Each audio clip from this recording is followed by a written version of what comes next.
a quick Q&A. And first I just want to talk about grief in the creative process, right? Which is kind of why we're all here. When you're inside of this active season of grief, right?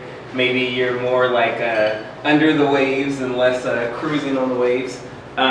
Is creating a place of refuge, or do you have to wait until that kind of storm passes or that wave crashing passes before you're able to create? One of my close friends, Bill Friday, likes to say that grief is like Jell-O and you always have room for it. It kind of slides between the cracks.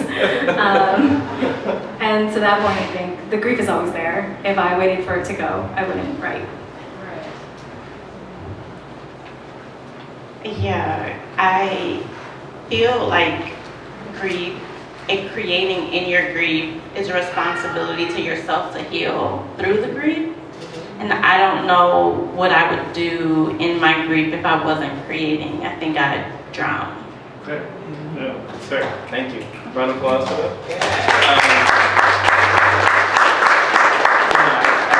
We talked about this concept of grief, and we tried to make it as multifaceted as we could to our audience so that they didn't feel like they were pigeonholed to write about a specific, maybe more stereotypical form of grief.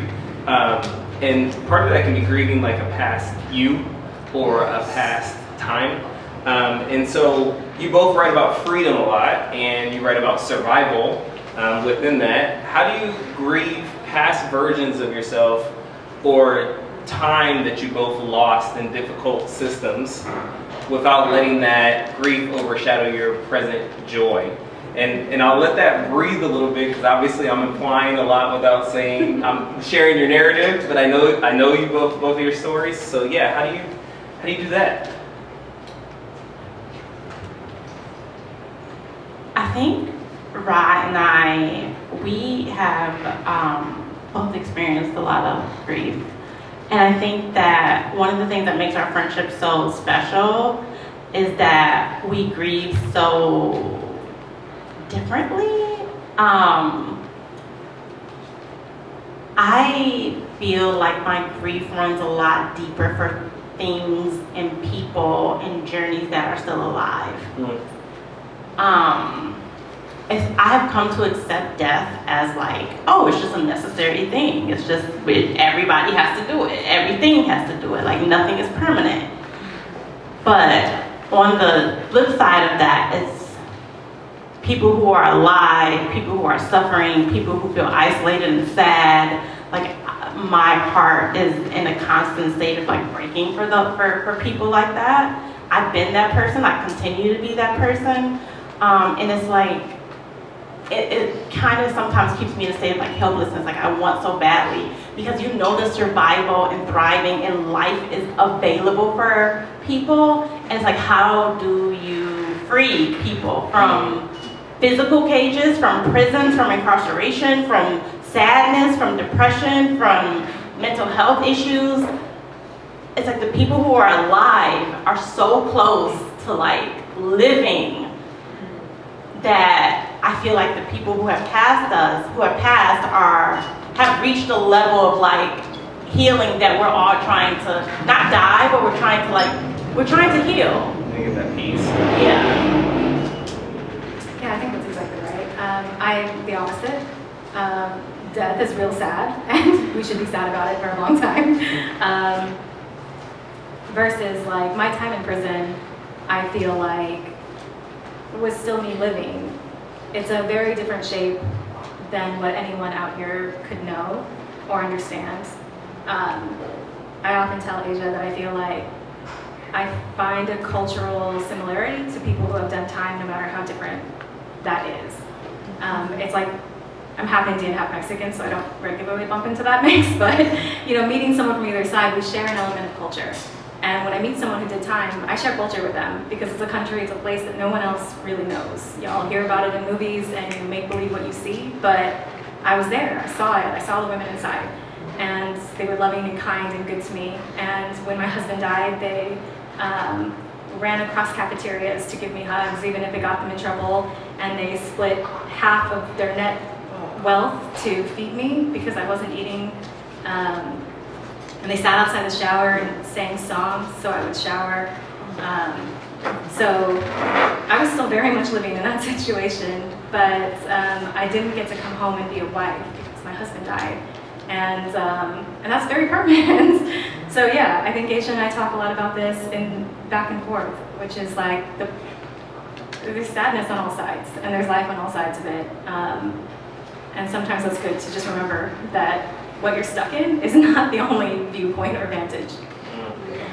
All right, we just have a couple more questions. Our event planner, Christine, brought out some mango tropical mimosa situations for Thank you, Christina. Because the theme deserves that, and you also deserve to be toasted. So just a little something for this. So let's talk about what we can do, right? And that's big for Definitive Soapbox in this season, is like the verb, right? That we don't leave here just like, okay, gosh, we talked about grief for 2 hours and now I'm sad, you know? I hope you're right. But like what we can do. And so through your work around freedom and storytelling, which you both engage with, how do we build community spaces that can hold collective grief, especially grief tied to incarceration or injustice or lost time? I think coming here every last Friday of the month is... Thanks, Adrian. Check is in the mail. I live in Los Angeles, and I've lived there for 5 years now, and this space all the way up in, where are we? Bellflower. Bellflower is just beautiful, and I hope that you continue to do this and tackle these themes that some people are tackling in isolation and alone. I think we should all be in therapy. Yes. And if the doctor says, or if you feel depressed or sad, I hope that you're like taking care of yourself, and whether that's going to the garden or cooking yourself a meal or taking yourself out to a meal if you don't cook. And I also, whatever the thing is that you're most passionate about, if you're like, if I could change this one thing, whether that's abolition, ending mass incarceration, ending ICE raids, saving the animals, do it. Do it to the best of your ability. Whatever lights your soul on fire and whatever change you want to make, like, we can stop imagining the world we want to live in, and we can actively start building the world we want to live in. I don't think it's I don't think that it's impossible to be happy and to see all our neighbors happy too. And I think we just have to do whatever it takes and be bold and be courageous and tell each other the truth and have those conversations at home at the dinner table. If you see something, say something, which means if I hear something problematic, I'm gonna call you in. I like that, call you in. When I came home, I learned a lot about grief, and I totally recommend doing that. There's a term called disenfranchised grief that relates to all the things you lose that aren't just as straightforward as someone dying, and really sitting with all the different forms of grief you've already experienced kind of resets your brain. Like you've gone through these things. You've experienced so much grief. A 5-year-old has experienced so much grief. So by the time you're 42 like myself, then yeah, there's a lot, right? There's not another person I meet my age who doesn't also have a poetry book worth of grief. And so learning those words, learning what that looks like, I think that's important. For incarceration specifically, I think getting plugged in with organizations that are doing this work is so helpful. Little likes are helpful. That's how things get funded realistically. And I think considering the groups that are incarcerated more than anybody else and really stepping up for them. To Asia's point, the Nest is a Black-owned business, so support it. Like, these things make a difference. And I mean meaningfully make a difference. We are both in fields where we regularly research the data that goes into preventing incarceration. And there are lots of things you can do, and one of the best things you can do is just go have delicious food at a Black-owned business. Yeah. It will materially make a difference for the neighborhoods around you. Talk to your neighbors, know who they are. And then, since I know a lot of y'all are writers, ask questions. My friend Sarah Thursday is in the audience, and the first time she heard me read, she came up and asked me questions about prison. Because I read about him on the mic. She was like, "Are you comfortable?" I said, "Yes," and she learned about it. And I feel like that has cemented a decade of friendship, and I really respect people who are willing to meet my braveness with bravery. Yeah, thank you. Round of applause, please. So, if you do come to the nest, right, there's a table that's right here, and there's this wonderful young lady named Ava DuVernay who started coming to the nest on a weekly basis with her mom, because her mom gets her hair did down the street. And Ava directed this amazing piece on the prison industrial complex pertaining to 5 specific young men in New York called When They See Us.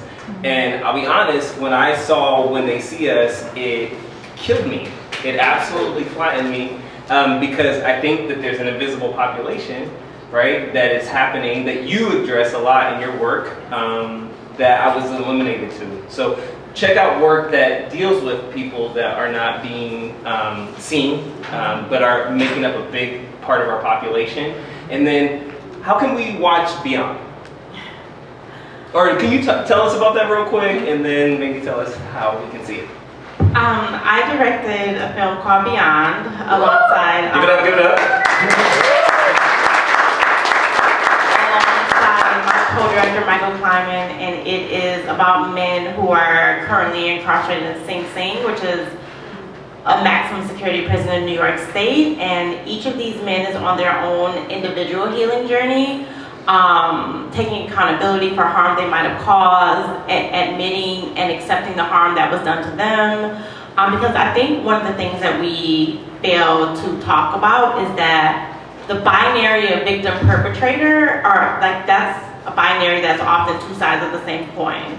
A lot of people who have caused harm were harmed at some point before they were the ones who caused harm, because we know hurt people oftentimes will hurt people. Whether that's you slapped your sibling when you were 12, you were in a class that you weren't getting the proper education and you cheated on the test. Like, we've all caused harm to others or to ourselves in some way, and we wouldn't want, and one of the guys in the film says, I don't want to be held accountable and taken and defined by the worst day of my life. That is not the totality of who any of us are. The worst thing we've ever done, we should be defined by the potential in us. And that's what this film is about. And they are preparing for a TED-style talk and performance. And it was a film that really opened my eyes to what men go through. I think you talked about losing your husband, but also having all these great men in your life.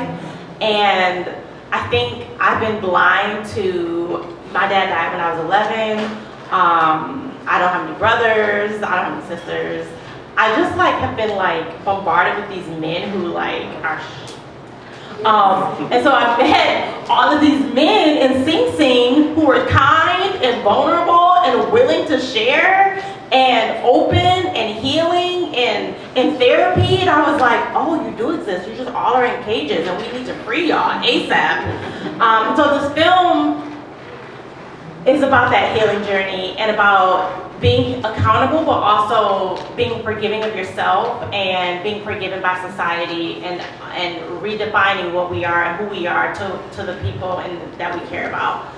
So we're on a festival circuit. I just left Cape Cod the other day, and we premiered in Doc NYC last year, and we're talking to people at HBO, hoping that we can stream. But also it's a hard time for documentary filmmakers, and people are only loving true crime these days. So I don't know, stop watching true crime, start watching documentaries that matter. What would it take for us to be able to stream your film here? Oh my God. So that you these already folks did it. and everybody else can come see it maybe on this wall. Okay, let's do it. Can we talk about that? Let's do it. Yes. No, that's not maybe. No promises, guys. Okay. If we can, we'll get it up on this wall so you can come see it, because and you can watch the trailer on her Instagram page right now, and the trailer is enough to have you clamoring and wanting more. Let's do a quick fire, rapid fire question. That's the way we end. What is your middle name? Kamari. Kamari. Well, Kamari Alvarado. Dominique. Okay. What is your favorite color? Green. Black. What is a song right now, an album or an artist that just seems to be resonating? I don't listen to any music at all. Damn, Rob. I told you. At least it was quick, though. I'm listening to Charlie XCX. Okay. A lot. Okay. And fill in the blank. A community that knows how to grieve together is a community that Knows how to heal together. Knows what love is. Ooh. Asia Johnson, Raw Avis, please.